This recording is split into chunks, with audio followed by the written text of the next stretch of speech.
Olá, bom dia. Eu sou Paula Paparelli e começamos mais um programa Bom Dia Baixada ao vivo pela Santa Cecília TV.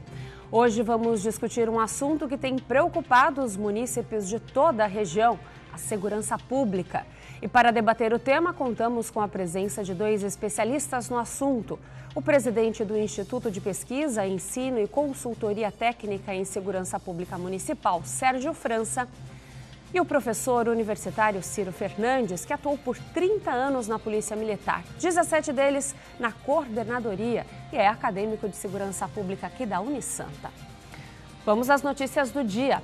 O deputado Ronaldo Fonseca, do PROS, relator do recurso de Eduardo Cunha na Comissão de Constituição e Justiça, conseguiu nomear um aliado para a direção-geral do Arquivo Nacional às vésperas de apresentar o parecer, no qual defendeu a anulação da sessão do Conselho de Ética e recomendou a cassação do mandato do PMDBista. A nomeação de José Ricardo Marques para a chefia do órgão foi publicada no Diário Oficial da União de ontem.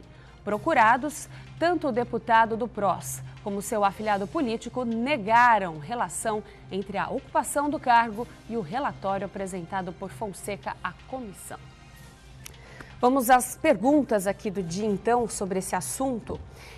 Mais um dia, mais uma novidade relacionada às eternas manobras de Cunha. Eu quero saber a opinião de vocês, se vocês acreditam nessa possibilidade de anulação da sessão. França, bom dia, obrigado pela participação aqui no programa. Bom dia, Paula. Bom dia a todos aqui, nossos seus telespectadores. Essa situação política realmente é uma situação que está...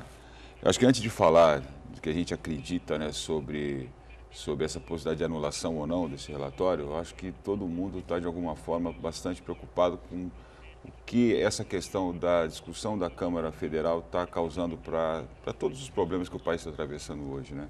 Eu acho que as demandas nacionais estão ficando de lado para que todo o cenário político hoje, todas as atenções políticas se voltem para essas discussões dos interesses partidários, os interesses de correlação de poder dentro da Câmara Federal. Isso realmente é bastante preocupante. Acho que o mais importante nesse momento é que as pessoas comecem a se voltar para a necessidade de nós acelerarmos o processo das reformas, né? O país precisa avançar nesse sentido. Perdemos muito tempo com a questão do impeachment, perdemos muito tempo com todo o holofote da imprensa voltado para essas investigações da Lava Jato e outros escândalos de corrupção. E, de uma certa forma, agora respondendo a pergunta de maneira objetiva, eu acredito que o poder do ex-presidente Cunha está, obviamente, se enfraquecendo, está havendo uma desidratação natural.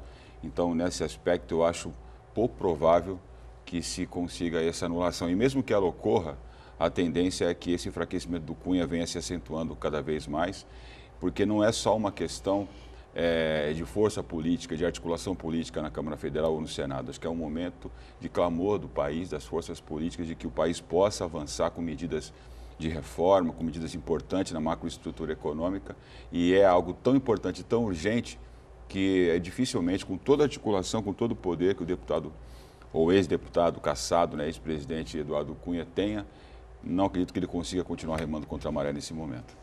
Tá certo. Antes de eu pegar a sua opinião, saber a sua opinião, Ciro, deixa eu fazer uma correção aqui, que eu falei que, vamos só relembrar, ele é professor, Ciro Fernandes é professor universitário, atuou 30 anos na Polícia Militar, 17 deles ligados na corregedoria e não coordenadoria, corregedoria. Isso, Paula, corregedoria. Ciro, eu quero saber a sua opinião, você concorda com França? Tá uma situação complicada essa. Sim, com certeza, não tem como discordar. O que eu fico indignado como cidadão, tantas provas trazidas à tona, tantas evidências, indícios apresentados, alguma coisa está errada. Ou todos esses indícios, essas provas que estão sendo apresentadas são falsas, ou os deputados que apoiam o deputado Eduardo Cunha, eles não enxergam o que está ocorrendo de fato. E aí abre aí um abismo grande naquilo que ocorre, que está ocorrendo em relação aos crimes cometidos e as atitudes e a postura daqueles que defendem o Cunha, que deveria ser uma postura ética, focada na moral, focada na legalidade. Isso me deixa assim pensando, O que está acontecendo? Temos lá pessoas que convivem com o crime e aceitam o crime, ou o que a justiça, o que a polícia está fazendo é inválido. Onde está o erro aí? Porque se a justiça, se a polícia produz indícios fortes, provas fortes, não há o porquê se sustentar uma situação que já se arrasta para o 9º mês. Não há como, não há como, é um absurdo. Então, daí surgem dúvidas, mas o porquê tanta defesa de Cunha? Por quê? O que está por trás disso? De fato, você se expor para defender alguém que é acusado de tantos crimes, você está expondo a sua imagem e a imagem da instituição que você representa.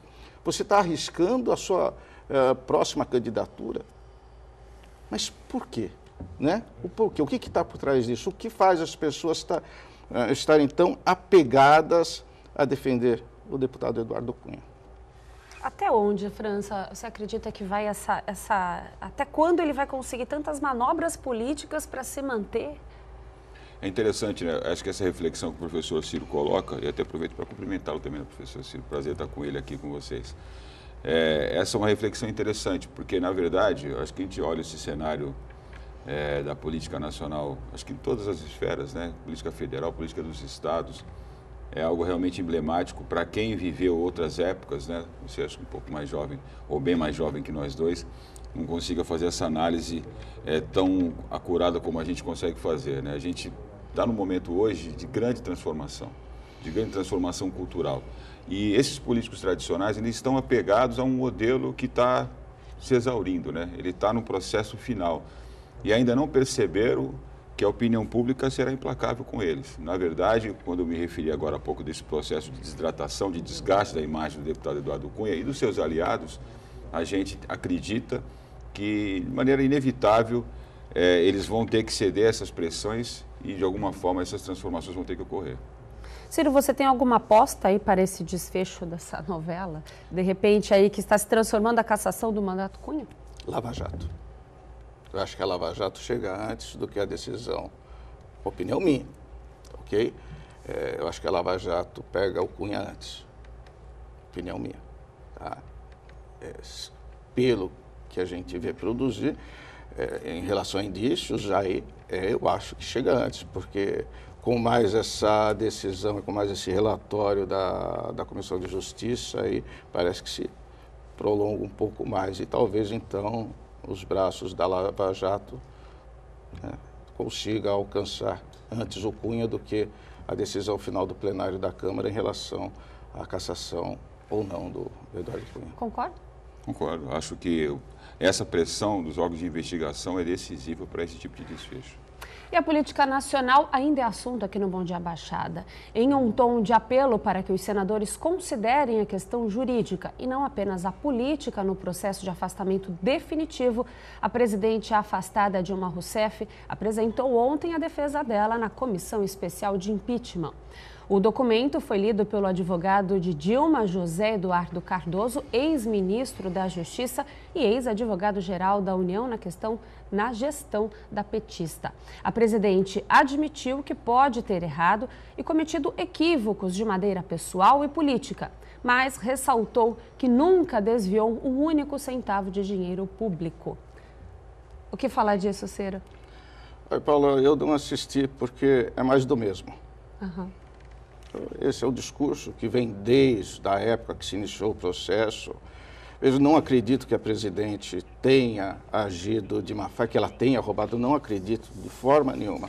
Mas eu acredito que por uma má orientação, uma péssima assessoria tenha levado a ela a cometer erros.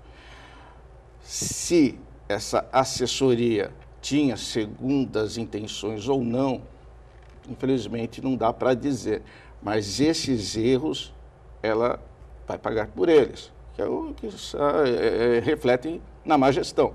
Eu sou professor do curso de administração e você não vê o conselho de administração ser benevolente com o executivo que conduz mal a sua empresa. Esse executivo vai ser destituído, temos vários exemplos. O país é uma empresa, é uma grande empresa, não gera lucro, não. mas gera qualidade de vida para o cidadão. Esse é o maior objetivo de um governo.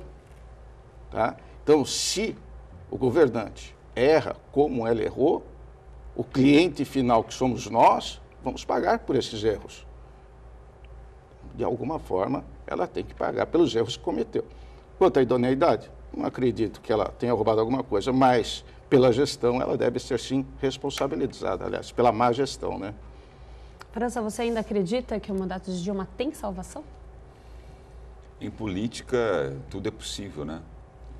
Mas realmente, falando do ponto de vista daquilo que é provável hoje, acho muito difícil.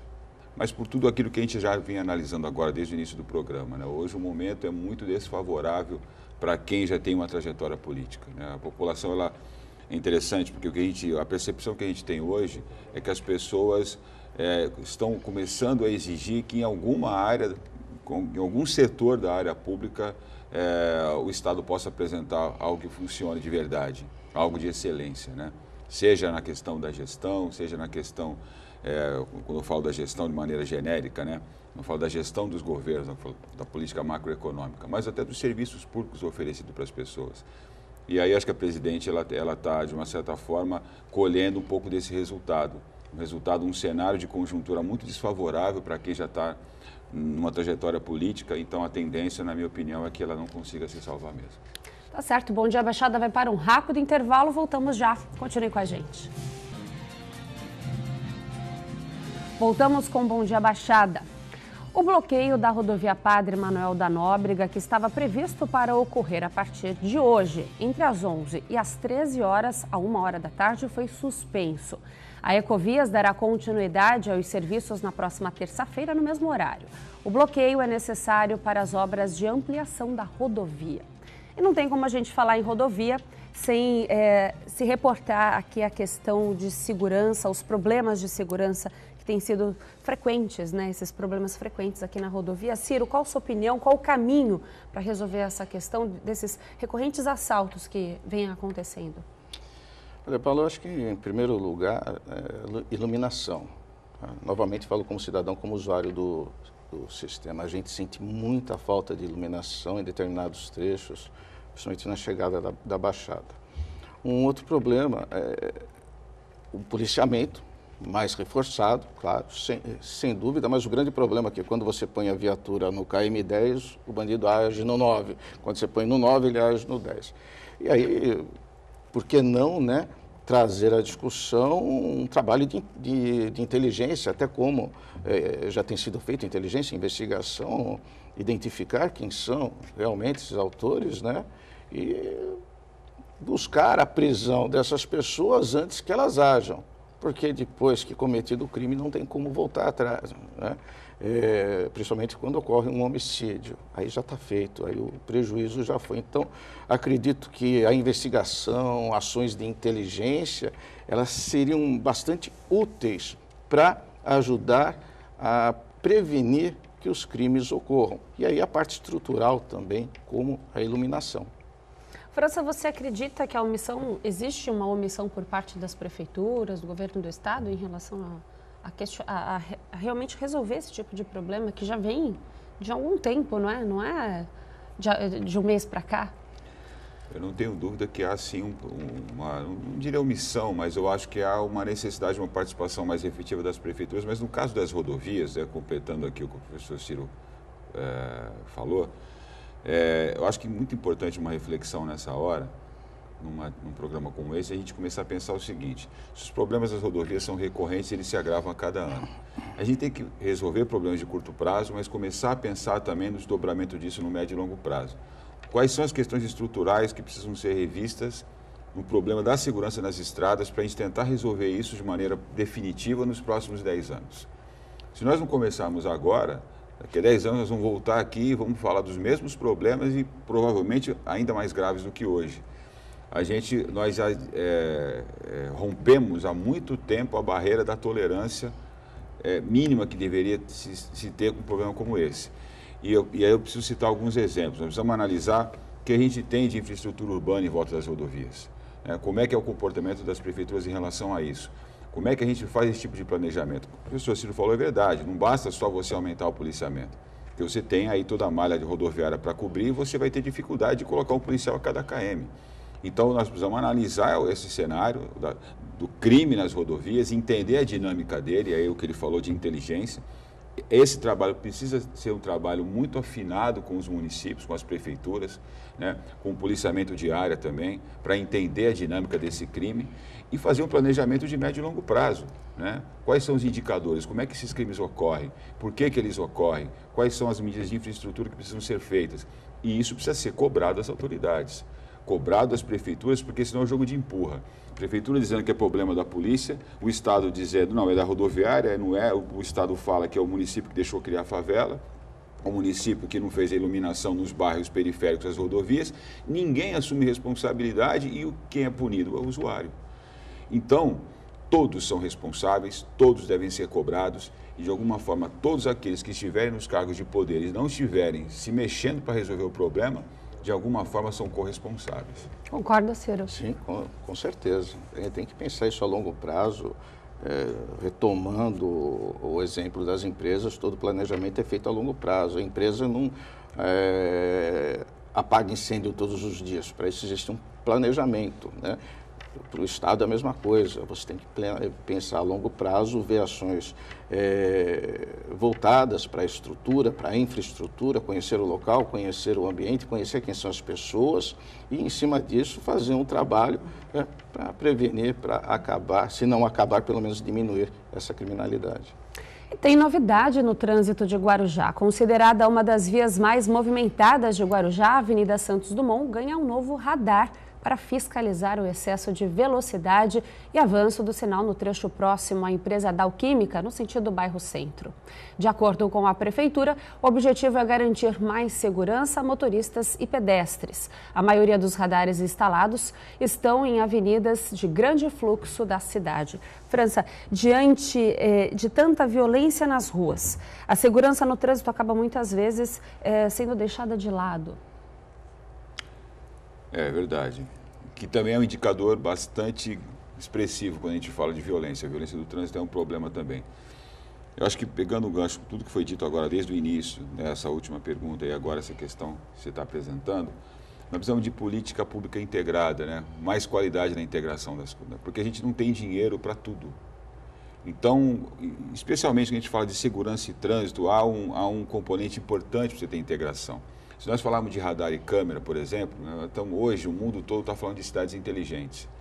O que é uma cidade inteligente? É uma cidade com sensores. Então, eu estava falando da questão anterior porque é muito comum você ver a fiscalização nas rodovias tratando do licenciamento do veículo ou da habilitação do motorista, que é importante, tem que ser vista. Mas muitas vezes isso é colocado em primeiro lugar do que a segurança do usuário em relação à criminalidade. E a mesma coisa na fiscalização de trânsito. A tecnologia é tão importante, tão eficiente para arrecadar mais, ou para verificar se o carro está com licenciamento vencido, tem que ser uma aliada também para preservar a segurança do usuário. Isso é tão importante ou mais importante quanto a arrecadação do Estado. Esse modelo mais eficiente de integração vai permitir que os recursos sejam melhor aplicados e gerem mais resultados de uma maneira geral para aquilo que o usuário está esperando. Certo. Ciro, quais as medidas que podem ser tomadas para diminuir esse índice de violência no trânsito? Paulo, eu não posso deixar de ir para o lado da educação. O nosso motorista é um cidadão da nossa sociedade, com a cultura da nossa sociedade, a cultura brasileira, e que muitas vezes a segurança no trânsito ele entende apenas da seguinte forma: se eu errar, eu pago multa. Quando você pensa em termos patrimoniais, em prejuízo financeiro, a sua visão está muito estreita. Você não está pensando que você está colocando a vida dos outros em risco, a vida da sua família em risco, a sua vida em risco. E o mais absurdo ainda, até eu fiz uma brincadeira outro dia em sala com os meus alunos, né, sobre o uso do cinto. Em relação à consciência, quem usa por consciência e quem usa para não pagar multa. 90% falou que usava para não pagar multa. Então, se você não tem uma educação que conscientize o cidadão de pequenininho que usar cinto de segurança não é para deixar de pagar multa, mas é para salvar vidas, que corrupção, ela acaba com um país, destrói valores éticos e morais desde pequenininho. Quando o cidadão pegar sua carteira de habilitação, ele vai sair pensando que no momento que ele vai passar pelo radar, ele não vai ser multado, e aí ele deixou de pagar, passou o radar, como a gente vê na imigrância, os pontos que ficam os radares. Passou dos pontos, as pessoas aceleram. Então elas não estão preocupadas com a vida, estão preocupadas em ter prejuízo. Enquanto a gente continuar em cima do ter prejuízo só no material, esquecemos de coisas importantes, como a vida, só a vida. Eu acho que tem que começar pela educação para tentar, daqui 5, 10 anos, mudar a cultura, porque cultura não é coisa que se muda fácil. Então eu vejo por esse lado. A gente pode estender, até falando de Guarujá, estender a questão da fila da balsa. Se todos tivessem consciência, ninguém furaria a fila. Nem brinca a fila da balsa, porque eu dou aula no Guarujá também, e eu já cheguei a ficar 2 horas. Aí você não entende também as balsas operando e você fica 2 horas parado ali, não tem vento, não tem... Também é uma questão de educação, né? Não furar isso. O Estado é responsável por passar essa cultura para as pessoas, mas é aquela cultura arrecadatória. De alguma forma faz o cidadão também se defender nesse sentido, né? Embora o que o Ciro falou é mais pura verdade. Essa visão de longo prazo, ela passa pela educação. A gente mudar a concepção das coisas. Mas o próprio Estado, ele passa para a sociedade essa visão de que o que importa para o Estado é arrecadar mais. Não é melhorar a eficiência do serviço. E exatamente nesse sentido, quer dizer, por que é que eu aplico essa legislação? Por que é que eu amplio a fiscalização? Porque eu quero melhorar a fiscalização, para melhorar a segurança, a fluidez, melhorar o conforto no trânsito da cidade. Mas quando a visão do Estado é apenas melhorar a arrecadação, então uma máquina faz isso. Eu não preciso de agentes treinados, agentes motivados a orientar e ajudar no processo de educação, né? Que passa pelas famílias, pelas residências, pelas escolas, pela cultura de sociedade. Tudo isso é importante. Mas um registro mais importante, Ciro, é a gente começar a pensar também no médio e longo prazo. A gente está muito preocupado com o resultado imediato. E aí a gente discute tanto o resultado imediato e daqui a 5 anos a gente vai estar falando da mesma coisa. Com certeza. Certo, então nós vamos para um rápido intervalo, onde a Baixada volta já. Bom Dia Baixada está de volta hoje com 2 especialistas em segurança pública, o professor universitário Ciro Fernandes e o presidente do Instituto de Pesquisa, Ensino e Consultoria Técnica em Segurança Pública Municipal, Sérgio França. E foi revogado o habeas corpus de 5 presos da Operação Saqueador, entre eles o ex-dono da construtora Delta, Fernando Cavendish, e o bicheiro Carlos Augusto de Almeida Ramos, o Carlinhos Cachoeira. O grupo estava em um presídio do complexo de Bangu, na zona oeste do Rio de Janeiro, aguardando tornozeleiras para passar a cumprir prisão domiciliar. França, nós temos visto, né? Quero saber se você concorda com aquela máxima de que no Brasil, a polícia prende e a justiça solta. De uma certa forma, a gente até entende porque que essa máxima se propagou tanto no país, né? E aí é um mix de vários fatos, mas acho que para resumir essa situação, nós precisamos atacar, como a gente já falou aqui, questões estruturais, e essas questões estruturais também têm a ver com o nosso Código de Processo Penal, que tem a ver também com a nossa estrutura de penalizar as pessoas que cometem crimes, e crimes dessa escala que nós estamos vendo agora. Então, acho que esse conjunto de fatores foi se agravando ao longo da nossa história de nação, de país, e agora faz com que as pessoas comecem a questionar a eficácia da nossa justiça, a eficácia do nosso sistema de segurança pública. Então, acho que a gente tem que ter um pouquinho de cautela para analisar tudo isso, né? Não é só colocar na conta da justiça, acho que os juízes precisam ser legalistas, isso é importante, a polícia é a mesma coisa, e entender que o sistema de justiça, especialmente quando a gente fala aí de segurança e justiça, é um sistema complexo, né? Envolve várias organizações, várias instituições, e a população, a sociedade, ela está colhendo os frutos daquilo que ela de alguma forma ou plantou ou foi conivente. Então a gente precisa olhar para frente e imaginar que a classe política que as pessoas elegem precisam mexer nesse vespeiro. Nós precisamos mexer no nosso sistema, no nosso processo penal, nas nossas leis penais, precisamos mexer com a nossa estrutura de execução penal. Tudo isso precisa passar por uma reforma se a gente quiser que o sistema funcione, porque o nome já está dizendo, é um sistema.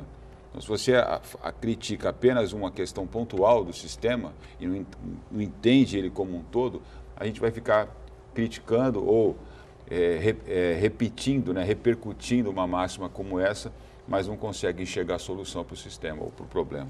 Ciro, é uma legislação ultrapassada?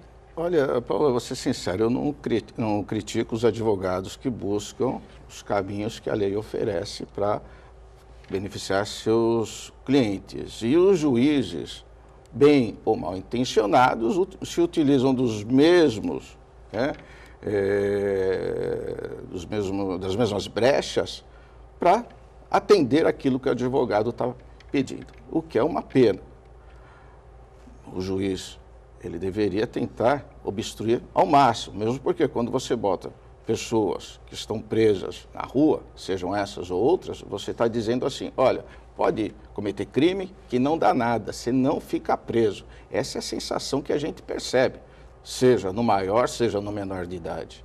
Então, o que você precisa é aperfeiçoar a legislação, tirar tantas brechas, tantos benefícios que, por qualquer coisa, de repente, o preso é posto em liberdade. A população sente isso. E quem comete crime se beneficia disso. Aí comentam que a legislação não pode ser mais dura porque não tem mais vaga nos presídios. Mas então, por que não se repensa a questão dos presídios? O que acontece? Não dá mais para construir presídios? Por quê? Né? Nós temos uma quantidade limitada de presídios, então eu acho que deveriam responder, tá? E aí fica também a minha pergunta para os nossos governantes, o porquê não pode mais construir presídios para cumprir os mandados que têm aberto, apertar a lei para que as pessoas que cometam crimes, sejam presas de fato. Por que não mudar isso? Desculpa, as cadeias estão cheias, não tem onde pôr. Então, pergunto por que não se constrói mais presídios? Eu queria saber. Então, eu acho que você precisaria, sim, mudar a lei, tornar a lei mais rígida. Cometeu crime? Tem que pagar. Simples assim. Ninguém está obrigando ninguém a nada, você apenas está pagando por algo que você fez de errado. Então, teria sim, na minha opinião, que apertar as leis e se... O problema é onde colocar esses presos, que se pense em relação às cadeias, aos presídios existentes no nosso país. A gente está falando até, vamos dizer assim, do pessoal que é maior de idade, que responde mais por si, mas a gente pode, e sabe que tudo acaba na questão da educação e planejamento, mas a gente também pode falar dos adolescentes. Eu acho que tem a educação, mas também aí, nesse meio tem os adolescentes que também são presos, é um trabalho que também pode ser feito com eles. Sim, essa legislação em relação a eles também pode ser revista. Com certeza, mesmo porque o menor de idade não é aquela criança inocente que era 20, 30 anos atrás. Muitos voltam ao crime, né? Muitos voltam. O menor de idade hoje, de 15, 16, 17 anos, ele tem consciência, sim, do que está fazendo. Na minha opinião, não deveria ter uma idade mínima, uma redução de idade. Na minha opinião, apertou o gatilho, matou, seja a idade que for, você deixa de ser menor de idade. O Código Civil não é assim, você casa, você emancipa, mas não funciona mais ou menos assim? Por que não no crime é assim? Apertou o gatilho, matou alguém, vai responder como um adulto. Essa é a minha opinião. Então, você ficar preso a 15, a 16 anos... Esses dias vimos aí um menino de 11 anos trocando tiro com a polícia. Em São Paulo foi morto pelos policiais, 11 anos. Nós estamos esperando o quê? Né? Então, eu acho que tem que ser repensado isso também, na minha opinião. Infelizmente, o nosso menor de idade no Brasil, ele é bem consciente, mesmo porque os meios... que ele tem à mão hoje, sejam as redes sociais, seja as mídias, seja lá o que for, traz para ele toda a informação para que ele saiba o que está fazendo. Vanessa, a gente volta à questão de planejamento. Se você planeja e trabalha em cima, desde os adolescentes, trabalha essa questão, além ainda, desde a educação, a gente consegue ter resultados a médio, a longo prazo, como você mesmo estava colocando aqui. Nós temos a figura importante aí que a gente chama de sistema de proteção social, né? Que é essa malha que ajuda o Estado a prevenir e até, de uma certa forma, a manter o equilíbrio aí nesse problema da segurança que a gente estava falando agora. Você precisa fazer esse sistema, essa malha, essa rede funcionar. o grande problema é que quando a gente começa a falar desse tema, a gente começa a imaginar só prisão, polícia. Prisão, polícia e... Então, isso aí restringe demais a solução do problema. A rede de proteção social é algo muito amplo. Você tem que falar de famílias, você tem que falar de escolas, você tem que falar de igrejas, você tem que falar de assistência social, você tem que falar de esporte, você tem que falar de um monte de coisa que compõe essa malha importante, a atuação dos conselhos tutelares. Então, não dá para a gente admitir um comportamento de um adolescente é o mesmo de um adulto de 30 anos ou de 40 anos. Então, entender essa dinâmica toda, a sociedade está pagando um preço muito grande pela nossa própria omissão diante desse desafio. Então, na mesma questão que nós falávamos, a questão das multas, onde o Estado pensa na arrecadação, mas não está preocupado com a educação e de um sistema mais inteligente para funcionar em prol da segurança no trânsito, eu entendo que a reforma do Código Penal, né, a reforma do Código de Execuções Penais, melhorar o sistema penitenciário, só aumentar vagas, professor Ciro, eu não concordo que vai solucionar. Nós temos um sistema muito caro, nós temos mais que uma cidade de Santos de população carcerária no país, e é um sistema que, apesar de gigantesco e caríssimo, não funciona, não recupera, e o mais grave, não isola o preso da sociedade. Né, os criminosos estão sendo presos e continuam comandando o crime lá de dentro. Então, é uma ilusão achar que isolar alguém na cadeia vai melhorar a sensação de segurança. Então, nós precisamos reformar o sistema como um todo. Isso custa muito dinheiro, vai levar tempo e a gente precisa chegar a um consenso. O que pode ser feito em 1 ano, em 2 anos, em 3 anos, em 4 anos? Eu acredito que se isso for feito, em 10 anos o cenário vai mudar. Eu trabalho com segurança pública há pelo menos 20 anos, estudando o tema. E há 20 anos eu estou ouvindo a mesma coisa. As mesmas propostas, a gente não sai do lugar. Ou é uma proposta de extrema lado para repressão, aumento da repressão, ou uma outra proposta extrema para o outro lado, dizendo que só educar, dar emprego vai resolver. Não creio em nenhuma dessas duas propostas extremas. Eu acho que é o caminho do meio.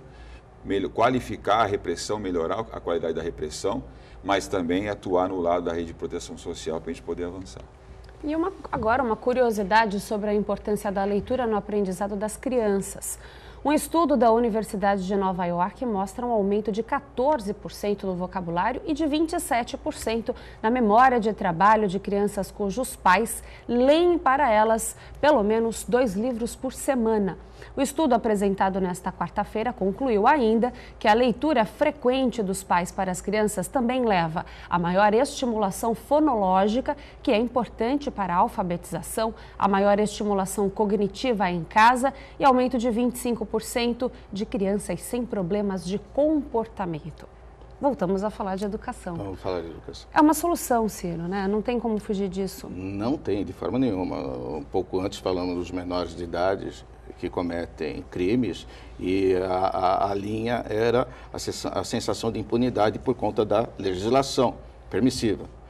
Mas, se você não tratar na base, na consciência, a consciência que deve ter o motorista, que pega a sua habilitação e que uma ação dele pode matar pessoas, a consciência deve vir também na base, na educação primária, lá no comecinho, de que essa criança deve se tornar um adulto que visa o bem social, o bem-estar da comunidade onde ele vive, que os valores éticos são maiores do que o ganho financeiro. Hoje em dia a gente percebe aí que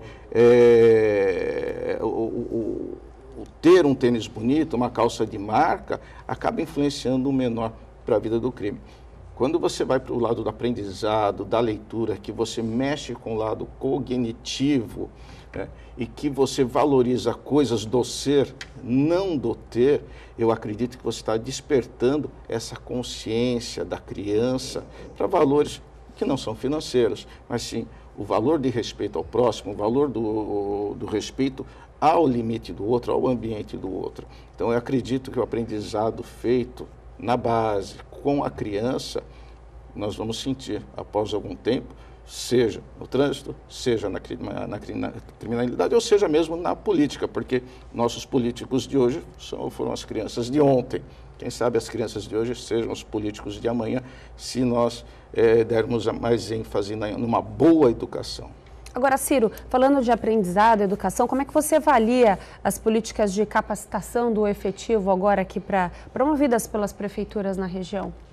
Olha, Paula, a gente, falando em termos de instituição de Santa Cecília, nós temos nos preocupado muito com essa questão da capacitação. Veja, o funcionário público, ele tem por obrigação de entregar um serviço para a sociedade de qualidade.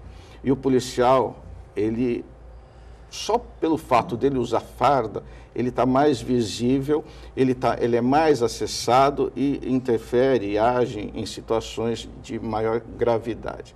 E quando ele não age de uma maneira que a pessoa espera, principalmente a pessoa vitimizada, vai criar uma intolerância, vai criar aí como é que fala? Vai olhar de uma maneira um pouco pior, né? Aquele profissional. Quando você capacita, que você chama esse profissional para melhorar as suas competências, você passa a despertar nele a consciência para entregar um bom serviço, tá? Para oferecer um bom serviço à população.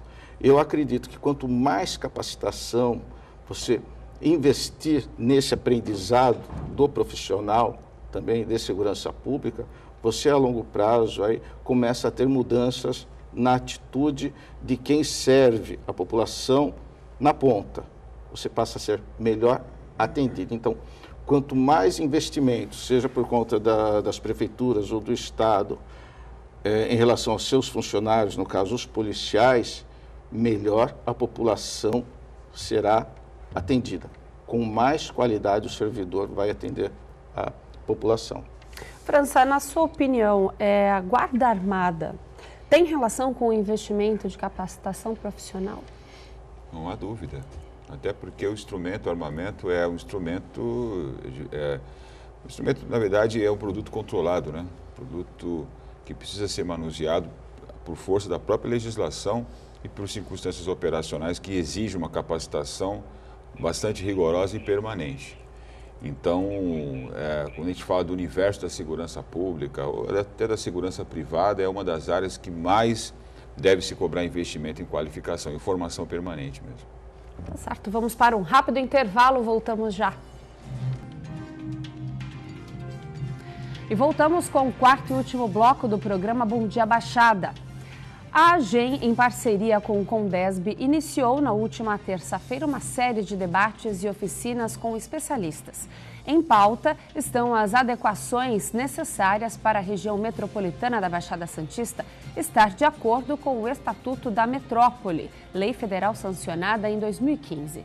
O documento fixa diretrizes gerais para o planejamento integrado, a gestão e a execução de políticas públicas dos municípios que compõem regiões metropolitanas. Com isso, a lei visa criar regras para a governança compartilhada entre os municípios. Daí eu pergunto para você, Ciro, no que se refere à segurança como uma gestão compartilhada entre os municípios, isso pode funcionar?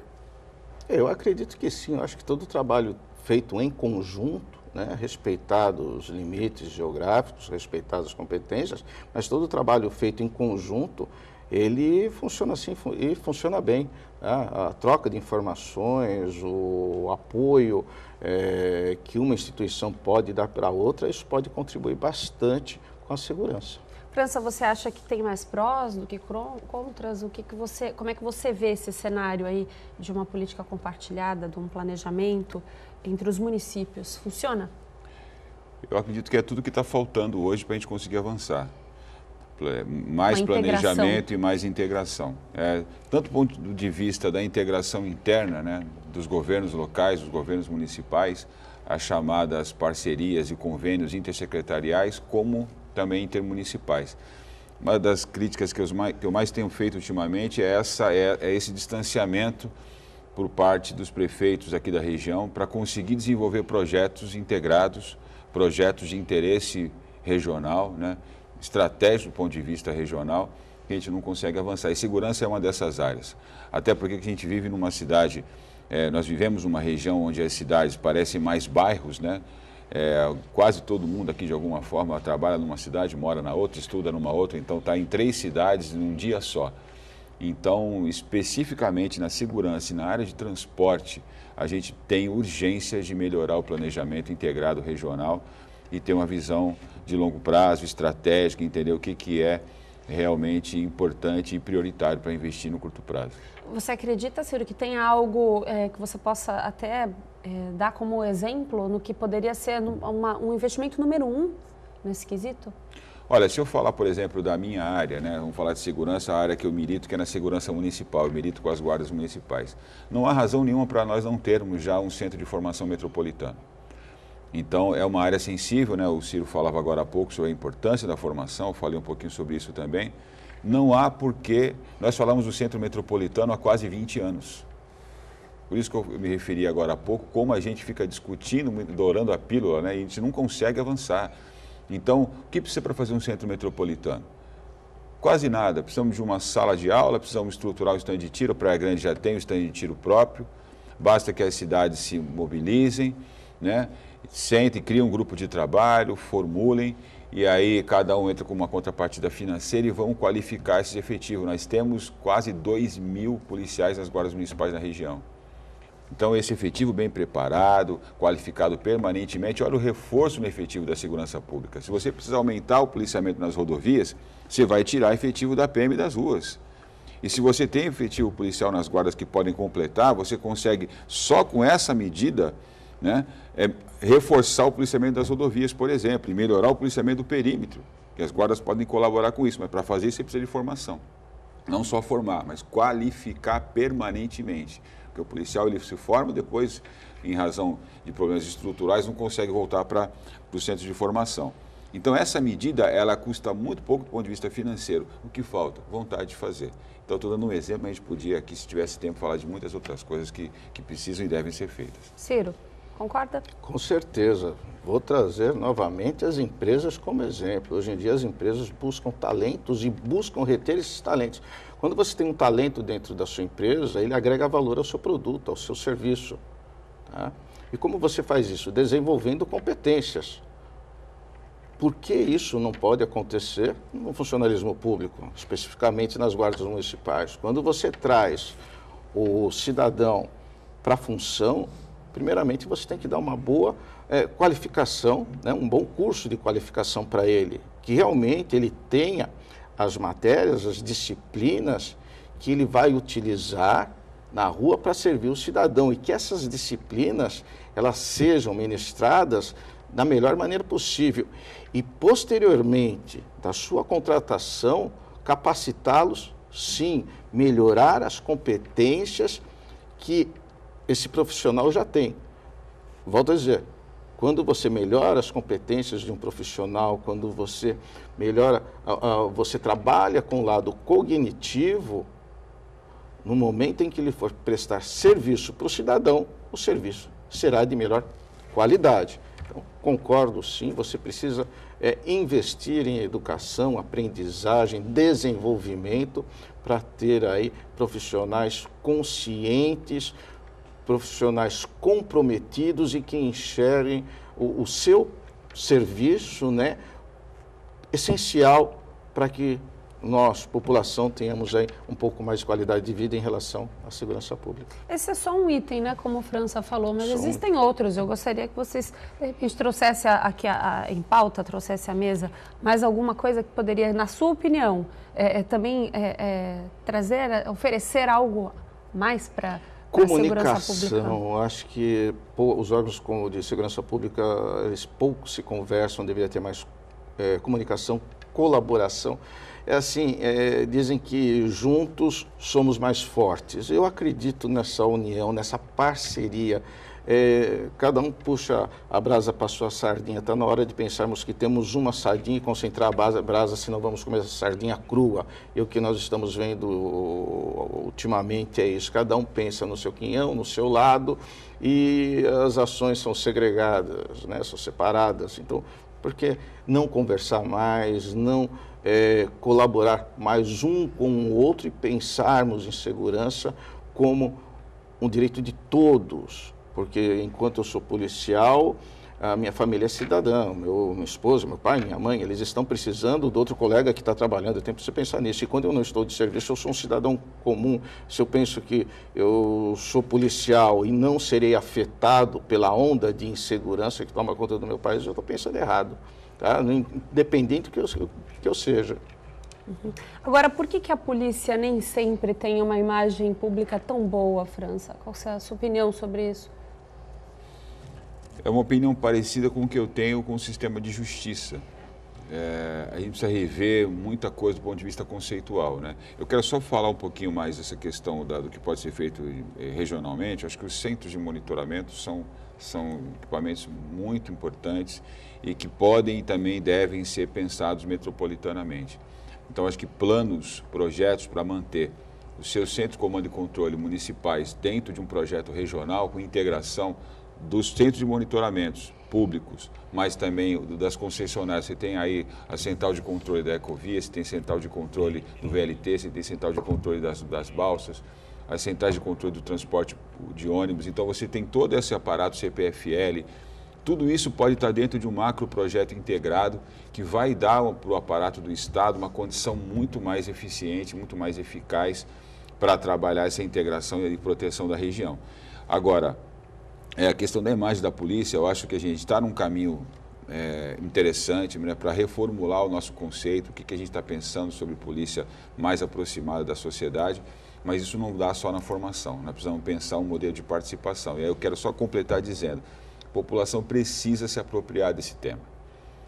É preciso fazer a população vir para o tema da segurança pública, discutir inclusive os indicadores de qualidade desse serviço. Quando eu falo de indicador de qualidade, é entender como é o atendimento, qual é o nível, qual é o índice de resolução de crimes, de eficácia, para a solução desses problemas. Tudo isso tem que estar dentro de um indicador de qualidade do serviço público, porque segurança é um serviço e precisa ser medido também pela sua eficiência. Ciro. Olha, voltando aí na parte da educação, além de todas as necessidades que temos estruturais, parte de legislação, né, formação, vou voltar à parte da educação, pensar nas crianças, como estamos educando essas crianças hoje, sejam escolas públicas, sejam escolas particulares, porque essas crianças são os policiais, os governantes, os políticos de amanhã. Então, eu acredito que tudo isso precisa voltar lá atrás, lá na educação. Então vamos agora, o programa chega ao fim, vamos às considerações finais. Então, falar sobre política de segurança, uma segurança pública, sobre esse assunto, tem soluções. Eu acho que a questão é dos municípios se integrarem e abrirem a mente para novos projetos, novas ideias, investimentos. É isso, França? Não há dúvida. Em particular, acho que a Santa Cecília criou aqui, até com a participação do professor Cira, professor, né, docente desse projeto aqui, a gente participou um tempo lá atrás também, que é uma universidade importante como essa, vem trabalhando a segurança pública, abrindo e também a segurança privada para a comunidade acadêmica, e a gente tem uma expectativa de que com esse tipo de iniciativa a gente vai avançar com ciência, vai avançar com mais participação, com transparência, para colocar a nossa região e o país aí no rumo de desenvolvimento. França, obrigado pela sua participação aqui. Obrigado, Paulo. Até a próxima. Ciro, obrigado pela sua participação, sempre trazendo informação e em prol da educação também, né? Obrigado, Paulo. Foi um prazer. E para você que vai sair de casa agora, a previsão é de um dia sem chuva, nublado pela manhã e não muito quente. A mínima de hoje é de 13 graus e a máxima é de 23. O Bom Dia Baixada chega ao fim. Uma ótima quinta-feira para você. Até amanhã.